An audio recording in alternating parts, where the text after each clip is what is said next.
Alright, so I'm making this video to try to help someone else out. Don't do what I did. I haven't lowered the back yet. I'm gonna do that later. But I have lowered the front. And from right here, things don't look too bad. But as you get closer, you can see how far the tire sticks out. It actually sticks out past the wheel well. And we're already taking this for a test run. I don't think you can see the marks, but the tire did rub on there. There's a little bit of paint, green paint from my fender right here. So it rubbed, kind of see the marks right here, the scratches. So these are new tires, you can still see the little rubber there, but it basically rubbed. There's some more marks here.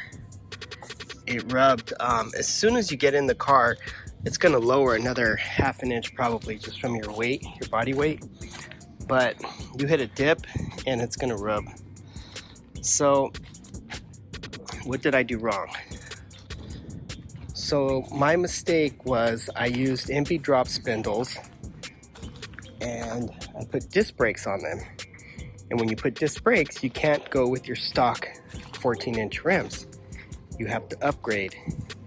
And so these are 15s in order to clear the brake caliper, which is fine, but the problem then becomes you have to, what I could have did and what could have helped is that instead of going with the wide 5, which is the original pattern, I could have stayed with the 5x113, I believe it is, which comes on like the 74 and up buses.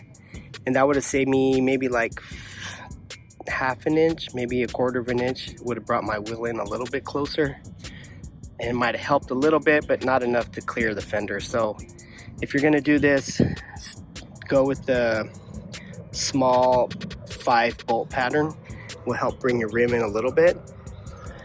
But I wanted to keep the stock bolt pattern because I have the 69, 68 buses, bay windows, still have the wide 5-bolt pattern, which I wanted to keep. But if you do that, know that it's gonna push your wheel out even farther because the drop spindles will push it out, and then the spacer or the wheel adapter will push it out even further. So just be conscious of that. I could have gotten small bolt pattern and then maybe re-drilled my rear brake drum, or I think there might be enough clearance here to add a wheel adapter to go from, I don't even know if they make a wheel adapter that goes from wide 5 down to a small 5. So what I'm going to do for the front is get a narrowed beam now. So that's the plan. All right, thanks for watching.